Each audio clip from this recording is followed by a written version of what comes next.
Hello po sa inyo lahat, it's me David at ngayon naisipan ko pong gumawa ng video tungkol sa health, time, at money. Hindi mo pwedeng pabalawalain ang isa dito kasi maraming mga tao ngayon ay nakafocus lang sa pera.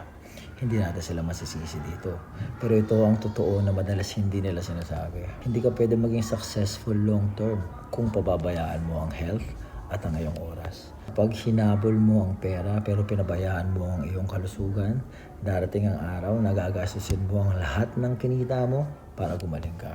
Pag naman puro trabaho at walang respeto sa oras, mawawala sa iyo ang mga sandaling hindi mo na mababalik tulad ng family time o yung kasama mo ang iyong pamilya. Kapag inalagaan mo naman ang kalusugan pero hindi mo pinahalagaan ang oras, babagal ang progress at ilipas sa mga oportunidad na dapat mong nag-grab. Magkakaugnay kasi ang tatlong ito.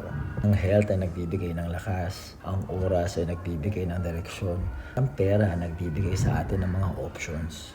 Na kapag pinabayaan mo ang isa, maaapektuhan ang dalawa. Ako natutunan ko through all these years na hindi lang talaga pagpili ng isa, kundi dapat sabay-sabay mo itong inaalagaan. Hindi mo kailangan ng extreme na buhay, kailangan mo lang ng tamang awareness at disiplina. Gumalaw ka araw-araw, ingatan mo ang iyong oras, set boundaries, at bumuo ng income na may malinaw na purpose. Ang long-term success, hindi ito nabubuo sa pagsasakripisyo ng lahat, kundi sa kakayahang alagaan ang mga bagay na mahalaga. Ngayon, tanungin mo ang iyong sarili. Ano na ang pababayaan mo?